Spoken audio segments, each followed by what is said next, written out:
Hello everyone, welcome to solitude education. My name is Aamir Riza और आज की इस वीडियो में हम डिस्कस करने वाले हैं कंस्ट्रक्शन में कौन कौन से स्टेप्स इन्वॉल्व होते हैं।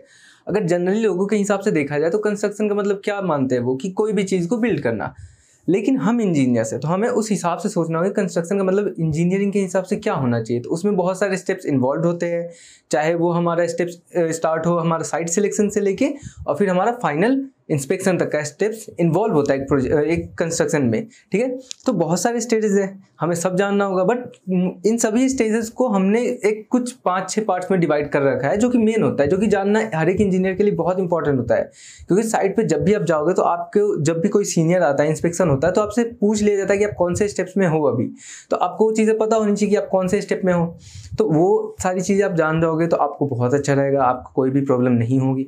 ओके, सो आज के ये वीडियो इस टॉपिक पे हम शुरू करते हैं। ठीक है, तो सबसे पहले बात ये है कि कंस्ट्रक्शन स्टेप्स होते कितने हैं, वो 5-6 मैंने बताया, लेकिन मेनली इसको इन 5 स्टेप्स में डिवाइड किया गया। ठीक है, तो ये 5 स्टेप्स है, तो इन 5 स्टेप्स में पहला है हमारा कॉन्सेप्शन, फिर आता है डिजाइन, फिर आता है प्री कंस्ट्रक्शन, फिर आता है हमारा प्रोक्यूरमेंट, फिर आता है कंस्ट्रक्शन। ठीक है, अब देखो ये सारी स्टेप्स है, इसके अलावा भी कुछ स्टेप्स आते हैं, जैसे हमारा आता है पोस्ट कंस्ट्रक्शन, फिर हमारा फाइनल इंस्पेक्शन वगैरह भी इंक्लूड होता है इसमें, बट वो सारी चीज़ें हमारी पोस्ट कंस्ट्रक्शन में इंक्लूड हो जाती है। तो पोस्ट कंस्ट्रक्शन में बहुत ज़्यादा कुछ नहीं होता, इसलिए उसको मैंने लीव कर दिया।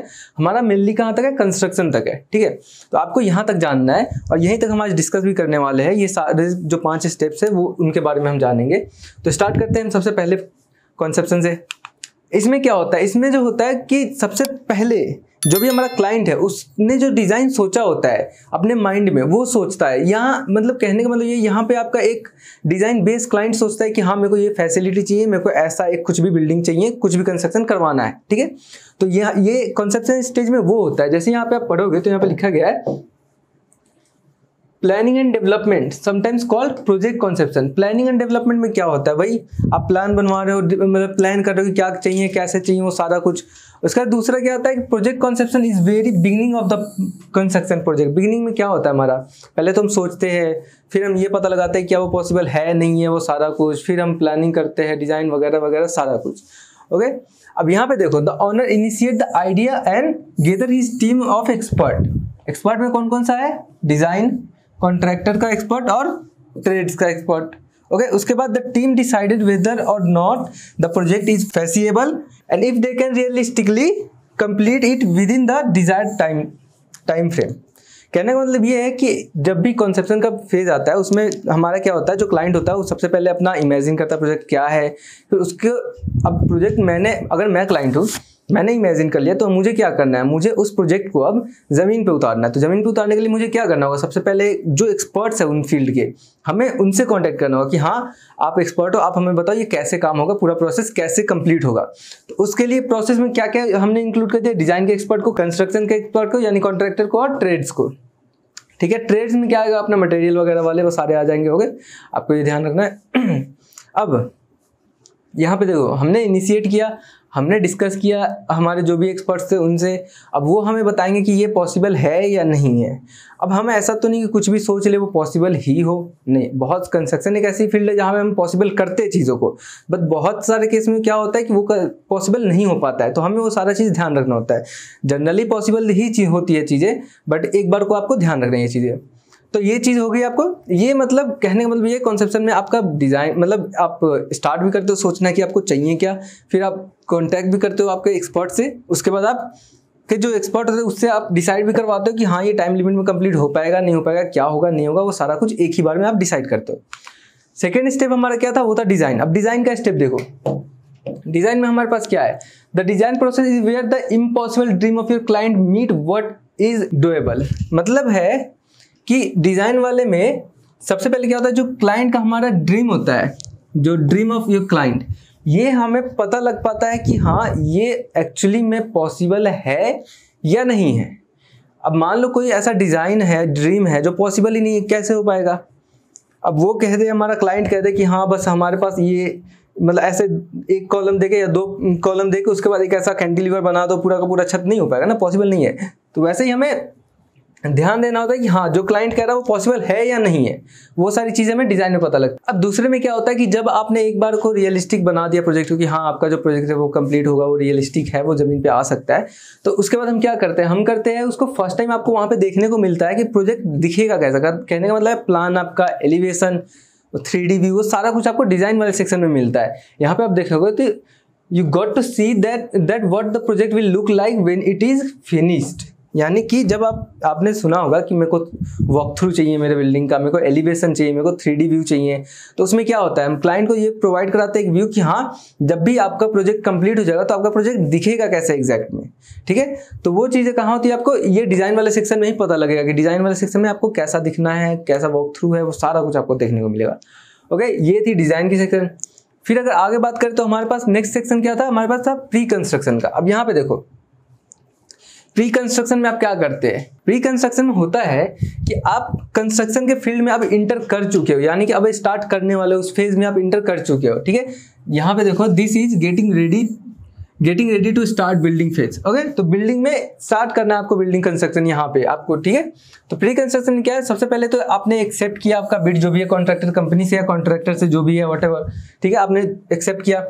अब वो आपको अगर स्टार्ट करना है कंस्ट्रक्शन तो आपके पास मैनेजमेंट होगा, मैनेजमेंट वाला पार्ट इसमें इंक्लूड हो जाता है। तो मैनेजमेंट में कुछ तो लोग होंगे, तो वो ये लोग होते हैं प्रोजेक्ट की टीम में, ये लोग इंक्लूड होते हैं मैनेजमेंट में। कौन होते हैं, हमारा आता है कॉन्ट्रैक्ट एडमिनिस्ट्रेटर, जो क्या करता है हमारा कॉन्ट्रैक्ट को ऊपर से नीचे जितनी भी चीज़ें वो सारी मैनेज करता है, चाहे वो हमारा फाइनेंस हो, चाहे वो हमारा टाइम लिमिट हो कि हाँ इतने टाइम में हो रहा है नहीं हो रहा है, फ्लो कैसा है हमारे कंस्ट्रक्शन वर्क का। फिर प्रोजेक्ट मैनेजर होता है जो साइट को मैनेज करता है कि इस साइट पे जो जिस भी प्रोजेक्ट को ये मैनेजर है, जिस भी प्रोजेक्ट पे ये मैनेजर है वो उस साइट पे मैनेज करेगा कि सारी चीज़ें टाइम पे चल रही हो, कोई भी प्रॉब्लम ना हो रहा हो, मतलब एक जो हमारा गिवन टाइम लिमिट है उसको क्रॉस ना करे हमारा प्रोजेक्ट, लेट ना हो। ओके, फिर आता है हमारे पास सुपरिटेंडेंट। सुपरिटेंडेंट क्या करता है, प्रोजेक्ट पे जितने भी मतलब क्लाइंट मैनेज करने हो या उसके बाद हमारे सुपरवाइजर्स मैनेज करने हो, इंजीनियर्स मैनेज करने हो, वो सुपरिटेंडेंट करते हैं। फिर उसके नीचे आते हैं हमारे फील्ड इंजीनियर। फील्ड इंजीनियर क्या करते हैं हमारे, आपको भी पता है इन्वायरमेंट से रिलेटेड या फिर जो भी हमारे साइट पे जितने भी साइट इन्वायरमेंट में जितने भी प्रॉब्लम्स आते हैं वो सारा कुछ हमारे फील्ड इंजीनियर मैनेज करते हैं, चाहे वो मटेरियल से रिलेटेड हो, चाहे वो मतलब हमारे लेबर से रिलेटेड हो, चाहे मशीनरी से रिलेटेड हो, वो सारा हमारे साइट इंजीनियर मैनेज करते हैं। ओके, तो ये सारी चीज़ें इन्वॉल्व होती हैं प्री कंस्ट्रक्शन में। करते क्या है हम, ये सारी चीज़ें हम अरेंज करवाते हैं कि हाँ ये सारी चीज़ें इंक्लूड है, इन सब चीज़ों को मतलब इन सब लोगों को हमने कहा है कि काम स्टार्ट करना है, तो अब यहाँ से अब ये स्टार्ट करेंगे। अब आती है बारी प्रोक्यूरमेंट की, ठीक है। प्रोक्यूरमेंट में क्या होता है कि हम प्रोक्यूरमेंट में ना मतलब मटेरियल या फिर मैन पावर को हायर करने को कहते हैं। अब जैसे जो मैनेजमेंट टीम थी वो खुद से तो काम करेगी नहीं, ठीक है, वो करवाया जाता है, वो मतलब मैनेज करते साइट को, तो हमें लेबर चाहिए, मशीनरी चाहिए, मटेरियल चाहिए। तो प्रोक्यूरमेंट में क्या होता है, हम प्रोक्यूरमेंट में होता है कि जो भी होता है हम सिंपली बाई या रेंट करते हैं स्टाफ को, ठीक है, या फिर मटेरियल को। यहाँ पे देखो इक्विपमेंट एंड बिल्डिंग मटेरियल्स को, या तो आप हायर अब बिल्डिंग मटेरियल को तो आप हायर कर नहीं सकते, तो वो तो आपको बाई करना होगा ऑब्वियसली। इक्विपमेंट आप हायर या रेंट दोनों कर सकते हो, लेबर आपको हायर करना होगा, साथ ही आपको स्टाफ भी हायर करना होगा। अब इसमें आपको सुपरवाइजर्स आ सकते हैं, फोरमैन आएंगे, फिर आपको बहुत सारे जो लेबर्स है वो आएंगे, उसके मटेरियल में आएंगे तो मटेरियल आपको खरीदना होगा, जो भी मटेरियल आपको रिक्वायर्ड है। फिर आपका अगर इक्विपमेंट की बात करें तो आपका टीएम आएगा, फिर आपका बहुत सारे जो भी मतलब सॉइल वगैरह वो सारा कुछ इंक्लूड हो जाएगा यहाँ पे। ओके, तो ये सब चीज़ आती है प्रोक्यूरमेंट में। आपका मैनेजमेंट हो गया प्री कंस्ट्रक्शन में, मैनेजमेंट के बाद आपका यहाँ पे लेबर और स्टाफ वगैरह सारा कुछ हो गया। अब क्या करना है आपको बिल्ड स्टार्ट करना है बिल्डिंग, ठीक है। अब आता है हमारा कंस्ट्रक्शन का फेज। कंस्ट्रक्शन का फेज होता है क्या है कि यहाँ पे सारा कुछ इंक्लूड होता है। सबसे ज़्यादा प्रॉब्लम यही क्रिएट होती है क्योंकि आप एक कॉन्सेप्ट को फिजिकली मतलब रिप्रेजेंट करने जा रहे हो, तो उसमें क्या होता है फिजिकल बनाने में बहुत सारी गलतियां होती है, वो सारी चीज़ यहाँ पे ध्यान रखनी होती है। तो होता क्या है, कुछ नहीं, आपको पहले सबसे क्या करना है, वही आपका यहाँ लिखा गया कि time to dig in the dirt, pour some concrete, bend some bars and fire up. मतलब कहने का मतलब ये है कि वही आपको एक ऐसा नॉर्मल थॉट है कि आपको सिंपल सा जो भी डर्ट है उसको डिग करना है, उसमें कंक्रीट पोर करना है, उसके बाद रीबार को बेंड करना है, जो हमारा बेंड वगैरह होता है वो सारा कुछ। उसके बाद अब प्रोजेक्ट जो है फाइनली पेपर से ना फिजिकल वर्ल्ड में मूव करता है, यानी कि पेपर जो भी हमारा कैड पे ड्राइंग था या फिर पेपर पर ड्राइंग था उसको हम फाइनली फिजिकली बनाना कंस्ट्रक्ट करना स्टार्ट करते हैं। ओके, तो ये होता है हमारे कंस्ट्रक्शन फेज में। उसके बाद क्या आता है, देखो यहाँ पे आप ध्यान से पढ़ना, this step has the most working parts. आपको भी पता है कंस्ट्रक्शन जब होता है तो सबसे ज़्यादा वर्किंग पार्ट्स वहीं होते हैं, चाहे वो लेबर यूज़ करना हो, मशीनरी यूज़ करना हो, मटेरियल यूज़ करना हो, सारा कुछ। एंड डेडलाइंस ऑल्सो होते हैं वहाँ पे, ठीक है। डेडलाइंस भी कंस्ट्रक्शन में बहुत ज़्यादा होता है। फिर कोऑर्डिनेट होते हैं। डेडलाइन क्यों होता है, कोऑर्डिनेट करने के लिए, ताकि जल्दी से जल्दी प्रोजेक्ट कंप्लीट हो। अब देखो यहाँ पे each contractor and subcontractor involve must be on time and following plans for things to work. कहने वाला ये है कि जो भी कॉन्ट्रैक्टर या सब कॉन्ट्रैक्टर है उसको प्रोजेक्ट को फाइनल करने के लिए एक दूसरे से कॉन्टैक्ट में रहना चाहिए, और जो भी प्लान्स है उसको फॉलो करके उनको जो भी कंस्ट्रक्शन है उसको कंप्लीट करना चाहिए। ओके, तो ये सारी चीजें होती है कंस्ट्रक्शन में। अब देखो यहाँ पे इसके बाद हमारा क्या आ जाता है, अगर हम बात करें तो इसके बाद हमारा आएगा पोस्ट कंस्ट्रक्शन। जो हमारा स्टेप था वो पोस्ट कंस्ट्रक्शन में क्या होता है, नॉर्मली ज्यादातर होता क्या है कि क्लाइंट जो होता है हमारा वो एक बार इंस्पेक्शन करके जाता है कि हाँ कोई क्रैक वगैरह वो सारा कुछ आपका देख के जाएगा।